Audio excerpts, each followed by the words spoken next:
The data is finally painting a clear picture of what 2026 is going to look like in Canadian real estate, and specifically here in Vancouver, and it's nothing like the headlines. We're heading into a year defined by record mortgage renewals, the highest renewal pressure we've seen in more than a decade, paired with some of the weakest consumer confidence readings on record. And when you combine both of these two forces, renewal stress and a confidence collapse, you get one of the most interesting setups we've seen in quite some time.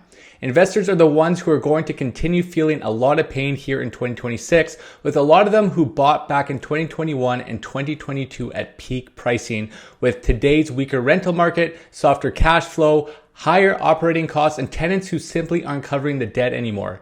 Some are already underwater, and you're seeing that with some of these massive distressed sales across Metro Vancouver.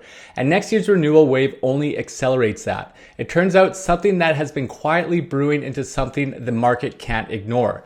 But here's the part nobody is saying. The winners in 2026 are going to be first-time homebuyers and upsizers, the people who have been patiently waiting for the right moment, because what's forming beneath the surface is rare here in Vancouver and the Lower Mainland. It's a window where distress, motivation, and opportunity overlap. Court-ordered sales, foreclosures, pre-construction assignments from people who cannot close, investors dumping units because the rents don't work, and owners trying to avoid renewal shock. These are going to continue through 2026, and buyers who understand this dynamic are going to pick up properties at prices we will not see again once confidence returns. So let's break down exactly what the charts are showing, because once you understand this picture, 2026 makes a lot more sense. I want to start with the chart showing monthly mortgage payments required to purchase a typical home. This chart runs from 2016 to 2025 and comes from Korea. And what this chart shows is that mortgage payments absolutely exploded from 2021 into 2023. You see payments rising from roughly $1,500 a month and then hovering around $1,800 through 2018 and 2019 before dipping slightly around the 2020 mark. Then in 2022 and 2023, shooting straight up into the $3,000 a month marker and beyond. And that was the moment everyone felt the pain. But here's the part most people don't realize. The payment today has already fallen sharply back into the low to mid $2,000 range, which puts affordability strictly from a mortgage payment perspective right back to late 2021 or early 2022 ranges. And back then, home sales were roughly 40% higher than they are today.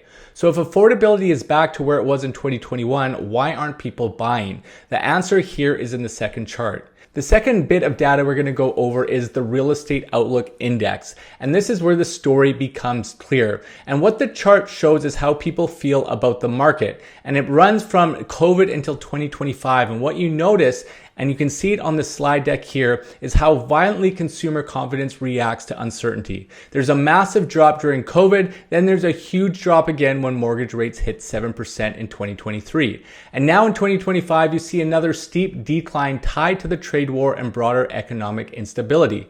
But the most important part of this chart is not the dips, it's the fact that the sentiment today is lower than during moments when the actual financial conditions were worse. That tells you that confidence, not affordability, is the real barrier. People don't buy homes when they're scared, even if the payments are lower. And a great case for this is during COVID. You understand that at that COVID time, there was so much instability in the marketplace. Nobody knew what tomorrow was going to bring, but interest rates were sitting around that plus or minus 2% marker, and the real estate market just stopped. And that's an argument for stability. Buyers want to buy when they feel stable. And right now, stability is the missing ingredient.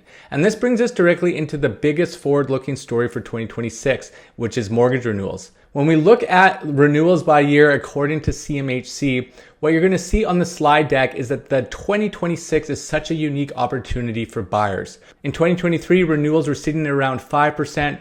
Then renewals rise closer to the low teens in 2024, but in 2025, they surge. Roughly a quarter of the entire mortgage market has to renew. In 2026, that number jumps even higher, reaching the mid 30% range, the largest renewal wave of the cycle. And then immediately afterward, in 2027, renewals fall sharply back down to the low 20% range. So what does this tell you? It means that in 2026 is the year of pressure. It's a year where the people who bought at peak pricing at around 1 to 2% rates now have to renew in a completely different landscape. And because 2027 sees so much less renewal pressure, 2026 becomes the window for distressed selling. Once those people survive the renewal, they're not going to sell in 2027. They'll be stabilized. So 2026 becomes the last big reset year. The next key to the story here is payment shock. For most of the past decade, fixed and variable rates hovered around 2 to 3%, and that was an environment that inflated asset prices across the board.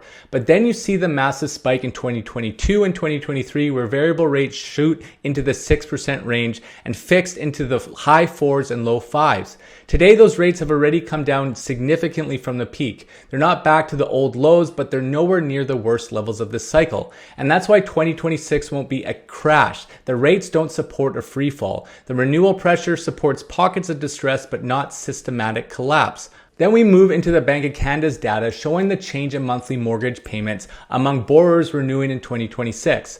And this is one of the most important charts for understanding distress selling. The Bank of Canada data shows that the average borrower renewing in 2026 will see about an 8% increase in their monthly mortgage payment. But nearly 25% of borrowers, 1 in 4, will see their payments raise more than 20%.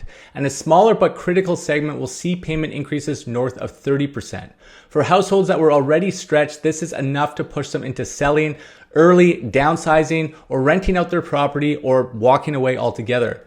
This is where you get court-ordered sales and where you get foreclosures. The data even notices that distress selling could push prices a bit lower nationally, maybe around 5 to 10%, but not a massive correction. Not the 20, 30, or 40% crash people on the internet and in my comments keep predicting. Now let's put all of this data together because they tell one unified story. Affordability today, when you measure strictly by mortgage payment, is back to 2021 levels, but confidence is at the lowest point in years. During COVID, people didn't buy because everything was uncertain. During the rate hike cycle, people didn't buy because payments were insane. And today, they're not buying because they don't trust the economy. Between inflation, tariffs, the land claims uncertainty in BC, and a global economic environment that feels unstable, people are waiting for something to calm down. But in real estate, waiting for calm almost always means paying more later. When confidence comes back, and it always does, this market will move faster than people expect. Meanwhile, we have the largest mortgage renewal wave happening in 2026, and the people facing renewals are going to be making hard decisions. Many investors cannot hold, their rents aren't covering anything, the rental market is soft, and costs are rising. I'm already seeing investors dump units simply because they don't want to carry them anymore. December alone, I've been negotiating incredible deals for buyers stepping into situations where the seller just wants out. This is going to continue through 2026. Then the moment renewal pressure drops in 2027, that window closes. Those distressed listings dry up, stabilized owners stop selling, and by then confidence will start to recover. Demand will start to release and prices stabilize or potentially rise. So 2026 becomes the year where the disciplined buyers win, the people who are willing to step into uncertainty, not panic, not speculation, but stable, well-advised decisions based on data. Those are the buyers who lock in better pricing, better terms, and better long-term positions.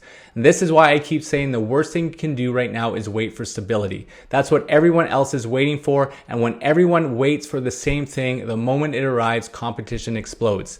People who enter the market in chaos win, period. People who enter the market once things look safe end up paying for everyone else's courage. So if you're a first-time home buyer or an upsizer, 2026 is shaping up to be your strongest opportunity in over a decade. We have softening prices, we have distressed listings, we have renewed inventory from investors exiting, and we have a massive renewal wave pushing motivated sellers into the market. But we also have improving affordability through lower rates and a market correction that has already happened. 11 straight months of declines. You don't wait for confidence to return, you act before it returns. You make calculated decisions, you leverage advisors who understand the dynamics, and you position yourself so that when the market stabilizes, and it will, you're already ahead of the wave instead of chasing it. So if you are that first-time homebuyer or potential upsizer, make sure you book a call with me. You can scan the QR code in the banner or the link to my calendar is in the description below. And if you are a seller, there are still some small pockets that are producing some great conditions that are favorable to sellers, but they are far and few between. But whether you are in the sell zone or the buy zone, please reach out to me for any questions that you may have. If you are someone who is scared of potentially what your renewal will look like, you should be getting ahead of that, understanding what your numbers are. And if you need to offload something sooner than later, I can also help you walk through that process as well. But in any case, thank you so much for your time and your support. I'll see you on the next one.